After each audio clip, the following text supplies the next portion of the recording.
good evening. This is your man's, the man about town, Petty Murphy, reporting to you live from the back of the classroom with Alcata News Network. What is that? Wait a minute. Stay tuned. Breaking news. Yeah, what's cracking? So yeah, I made a video the other day, actually yesterday, and it was me speaking in regards to the amount of power that we actually hold as a people and how we've been giving away our power for years. And someone left a comment basically to the effect that, no one asks any of you for help, no one asks you for help, and you have no power.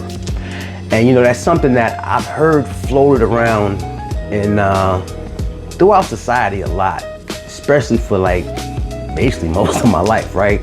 But what I realize is that sometimes people hear things so much that they may in fact actually start to believe it. So it got to the point where in every level, in every aspect of my life, I was actually dealing with things that I felt like were completely out of my control. And I felt like I had no power. And then one day, I don't know what happened. Can't completely explain it, but I decided to get active. For some reason, I just stopped living in fear and I just decided to bet on me and I went all in. I straight hopped out the window. And that was the day that I really realized how much power we actually hold. And if we are the people and the people are the government, what I did in my situation was I used the laws that are outlined by that corporation to fix what I needed to fix in my life, to correct the false narrative that was being created, to stop people from being able to drag my name through the mud, because for whatever reason, it just seemed like they were hell-bent on trying to destroy me. And it got to the point where it was on me to prove my claims, because no matter who I spoke to, no matter who I went to, nobody believed me. And I mean, from the bottom all the way to the top of two institutions, which would be NYU Langone and the other being my union, of which I was a delegate, and that would be 1199 SEIU.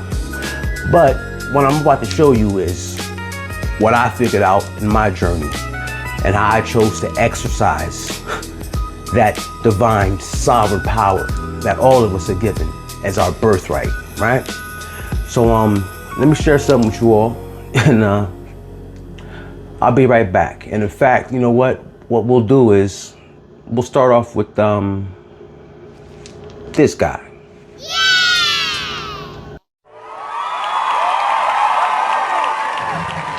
But I knew all about her. Mm-hmm. I came from the Brooklyn campus. Oh, all right. So when I heard that's how I knew that she used to work with Marcia and them. I always knew Marcia and them, but by high and by. Yeah. And Austin, I used to work with. And when I remember when that happened. Yeah. I didn't know that was you, bro. Yeah. She went to Austin. She was Austin for years. We got a plaque on HR and all that shit. It's interesting because when I go back and tell the girls, guess who I was with today? Then I'm like, oh shit, I was there. So, yes, I am. So, contrary to believe, I'm actually pretty cool. So the angry black man thing don't work with me. And the Spanish girl thing don't work with me. I don't see color at work. I don't play that shit. I want you to know that. No. I'm gonna keep it 110 with you.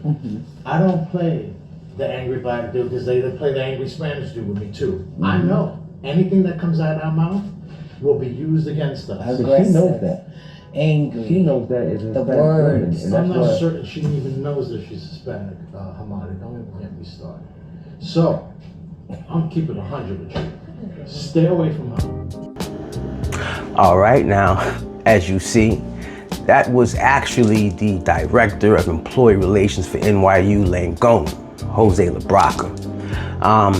Not much else there to say, but he made a lot of promises, and I spoke to him not just as an employee with the issues that I had, but I also spoke to him as a delegate, which by law should cover me under New York State's Whistleblower Act, which is what I spoke to him under my impression, because he said that, well, you know what, we'll get into that later. But yes, I spoke to him as a whistleblower, as a delegate, but then I also spoke on my own behalf for my own personal issues. And as you'll later on see, that got me absolutely nowhere. everything got swept under the rug. And again, it was all a figment of my imagination because I was going crazy because I had yet to deal with the grieving of the death of my wife. At least that was the narrative they were trying to push, correct? All right, so we push on further and things start rolling. Now, on top of all that, I'm dealing with things in my own department with who I like to call the Triune, which was ran by the director of NYU Pt.1 at my location at LOC by the name of Debbie Newman. And the two managers, which was John Salvatore and Jennifer Gallinaro, which I affectionately call the Triune. But yeah, so my days with them were pretty much always the same.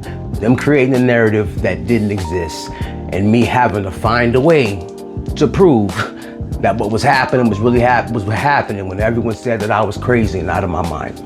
Fortunately for me, I figured out that NYU is in fact a one-party state.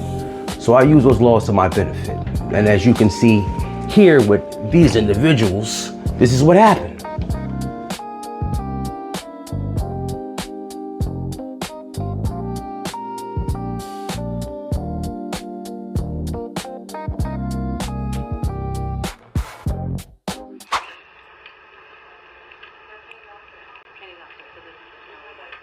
She didn't know Kenny wasn't there today. She didn't even fucking know. Now this is right in the open where all the patients is walking by and staff. No, they just want to talk to me about a mask. It's fine. They just want to talk to me about my mask. Okay. So I stepped out of my office. First, I don't consent to be recorded, and this is a patient care. Well, okay. First of all, I don't know what you're talking about as far as recording. Again, as I've told her before, this is a one-party state. You cannot. Patient care area. Okay, that's fine. But you remember this, right?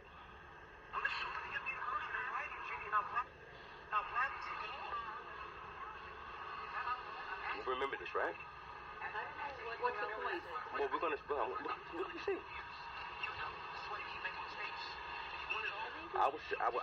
Yes. What's the issue with the mask? I'm gonna show you. Because once again. Can I just tell you guys what happened? Yeah. Maggie doesn't know, and you don't know what happened. I stepped out of my office. I saw that Matty wasn't wearing a mask. I know that he's wearing a switch. I asked him if he needed a mask, and he told me that this is a silent protest. The mask is right here, and I have no problem putting it on. I'm going to put it on, but I wanted to get the attention because I can never get a meeting. Now, I was sent home for 2 weeks for wearing a scarf, right? So how do you explain this? And I've got months of this. Well, let's go back to the mask. Yeah. Can I just finish? Give me 1 minute. Come. So can I finish? So I asked him if he needed a mask. He Let's told go me back it was to a the silent mask. protest. I said that he needed to wear a mask until the end of flu season while he was working. And then he said, I don't remember exactly what he said, but I said you can leave if you need to leave, or you can put your mask on. But I just want to know. And you know that with the mandate of the flu. You send me home for 2 weeks for wearing a scarf that is not against dress code. People are wearing scarves right now. How do you explain that? It's about a mask. This is about the mask. Okay, so hold this, Maggie. Just 1 point at this moment is. No, that's fine. Yeah. Okay. I just wanted you to know the Close witness. it. Yeah. Okay. Close it. So again, I got sent home for 2 weeks for wearing a scarf that is not against the dress code. And for months, I've been documenting everything. And people are wearing scarves, and y'all are walking around talking to them saying nothing. So how do we explain this? You were the one who told me to go home, remember? It was about you wearing something that was not part of your uniform, and It's not against the dress code. you're not allowed to do. That's fine. You can take that up with my lawyer. Because, again, you're breaking the law. Above your nose. Oh, I'm sorry. Am I free to go? You're free to go, but you need to wear a mask. The mask will stay on. Because otherwise, There's no problem. The mask will stay on. disciplinary action associated. There's going to be a disciplinary action with violating my rights. How about that?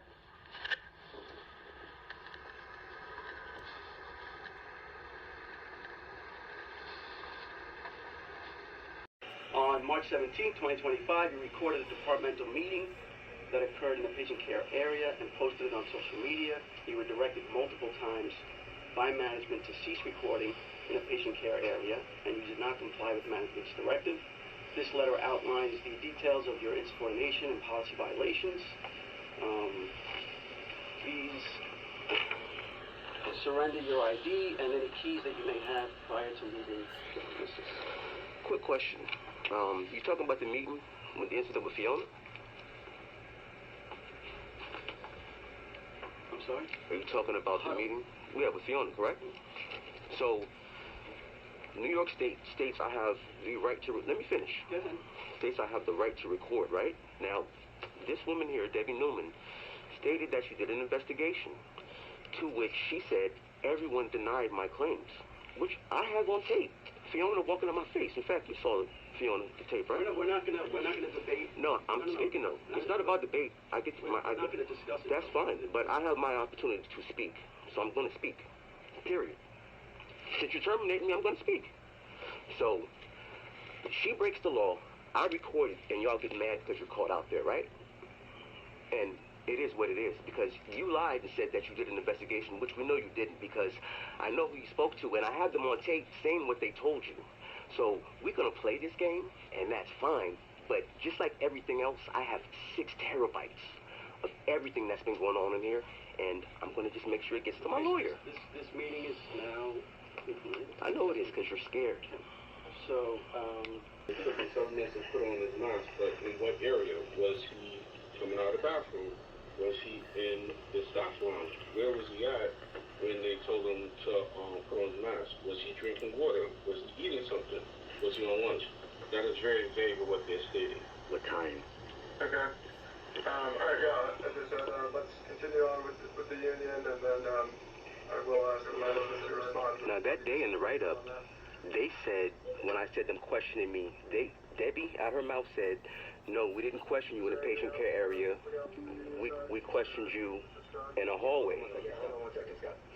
So when it happened that day when me and Kevin had the meeting, Debbie herself said, when I said about Fiona questioning me in the patient care area in front of staff and patients, which I recorded, they said, no, it's not a patient care area. You were questioning a hallway.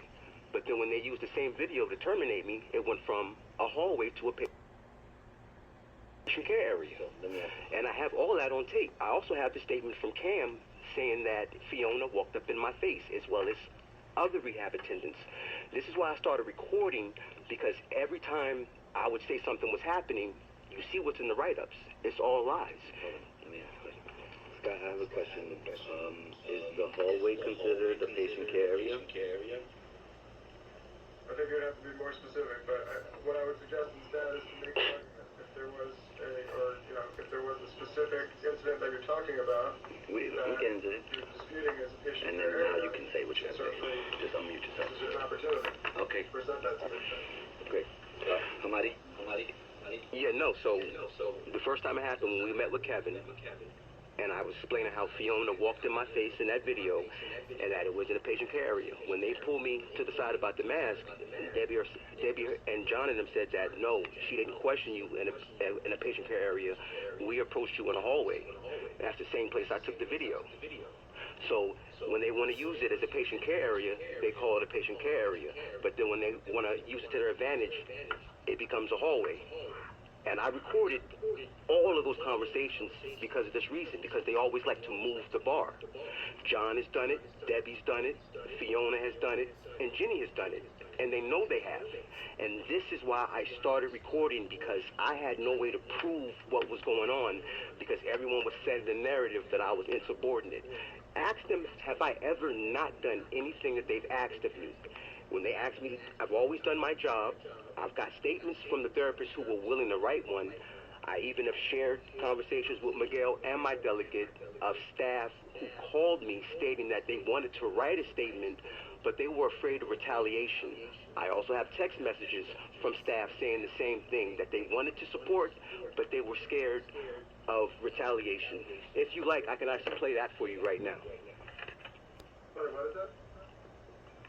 He has witnesses to dispute the rest of this stuff, but the focus should be the photography. What's really going on here? Because of what they've been doing for the last 3 years of my life, every day from the time I walked in that place till I walked out, I documented what was happening. So every time the contract was broken, every time a game rating was put on a patient, every time they had us put an ice pack on a patient, I had us doing OT work when we're not contracted to do it, I recorded it. I even have the managers saying that they know that that's not part of our contract. So everything they're telling you, they're giving you snippets and snapshots. But if you like, I can give you, I will bring it down. I will give you the file of the whole entire day. So you can see exactly what happened. Okay. And Scott, Camera over that space. That's why the only video of that huddle that we have is from members that were in that huddle and did write their accounts down. So we do have documentation of their statements. Scott knows that they need to be produced. He has You didn't have your mask on. You were asked to put it on multiple times. I'm talking about Monday when Fiona walked in my face. I'm just saying, you talked about the neck. And you did not follow that directive. What's that have to do with her walking in my face? In terms And trying to intimidation tactic, that's what I'm asking.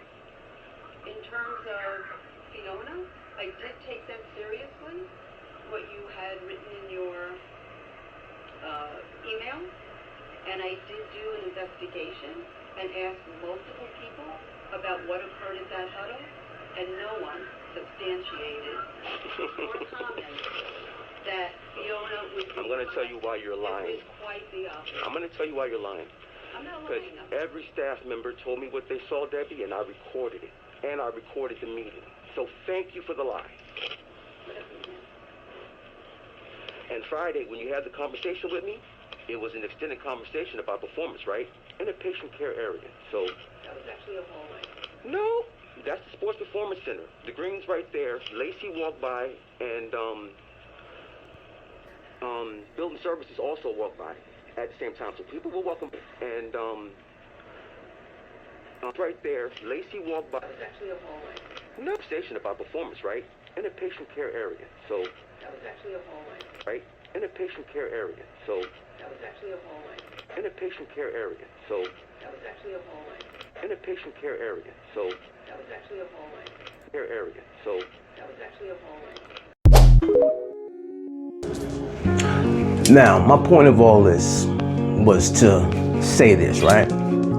Our ancestors, all of our ancestors, all Americans who have had people on this land for 5, 6 generations, they've all had to fight for things, fight for legislation, create laws for whatever may have been affected them in their life in that moment. But they did those things and went through those trials and tribulations so that we wouldn't have to. So when I sat back and realized that it seemed like on every layer of society, whether it was entertainment, whether it was Fortune 500 companies or nonprofits like NYU Langone, or what have you, school board divisions, you name it, it's happening on every level. These are the type of things that actually happen behind closed doors. And you know, we live in a society, especially in these sanctuary cities, where they tell you things like, you know, they support the Me Too movement, they support gender equality, they support equality and equity for everyone, right?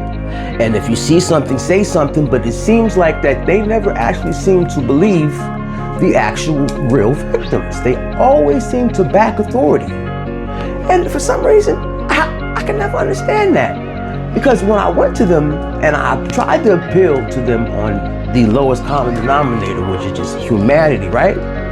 None of that seemed to work. And they literally pushed me to the point where I had to act an ass to get some type of act right out of these people, which I actually never really have gotten from them. But we'll get into that in another video, because the story is about a 3-year progress ongoing. And it's been a lot of twists and turns, but the one thing that I learned is that our ancestors went what they went through and did the things that they did so that we wouldn't have to. And if we don't use those mechanisms that have been put in place to help us succeed, we're gonna end up losing those mechanisms. And if you pay attention now, for whatever reason, our government has allowed people of foreign nations to come in and use those exact mechanisms to siphon money out of their continent and send it to other nations. I mean, but we have the power to do what it is we choose to do. Because even when people and my own peers in the workplace told me that I deserved what was happening, or I was wrong for fighting back because I was making Debbie and everyone look bad. Not that what they was doing was wrong or breaking the law, but that I was making them look bad because I was speaking about it. So basically, I was supposed to sit down, shut up, and just deal with the bullshit, right? No, this is not how this works, because again, we all have our sovereignty, right? And you have the power. It's up to you to choose to deal with what you will and with what you won't. And when you choose to not deal with something, you will find the proper steps to fix that situation and eradicate it from your life on every level. So I implore you all to stop letting people tell you what you can and what you cannot do. The only thing that has ever stopped you from doing anything in your life is actually you. Because if you take no for an answer, or you let someone keep telling you that you can't because they know that they can't, all they do is try, because when you try, you lie, that's on them. But that should never be your cross to bear. And don't never let anyone else's thoughts dictate your actions. So when your intuition tells you to go, that just might be the ancestors speaking to you, delivering directions from the Most High. And I can honestly say, for the first time in my life, I listened, and yo, shit has been great ever since. I had somehow, some way, everything that I needed has been there when I needed on time. And everything is finally working out the way it's supposed to be. So my message overall to you is this. You don't have to lay down and take anything from anybody. You have rights. Use those rights. Exercise them. And if your representatives in your districts are not actually making sure that those rights are upheld, then you vote their ass out of office. Which means when they make legislation that you can't benefit from, but it benefits people who come here who are naturalized or completely illegal, you're gonna have to start doing what's accordingly and exercise your power, because we are the people and the people are the government. But on that note, I'm gonna get out of here. And remember, realize, and transparency definitely forces accountability. Because as you see here, I've been very, very, very transparent. But yeah, man, I'm gonna get out of here, man. Y'all keep your eyes to the stars and keep that head on the swivel, because they're playing a dirty game.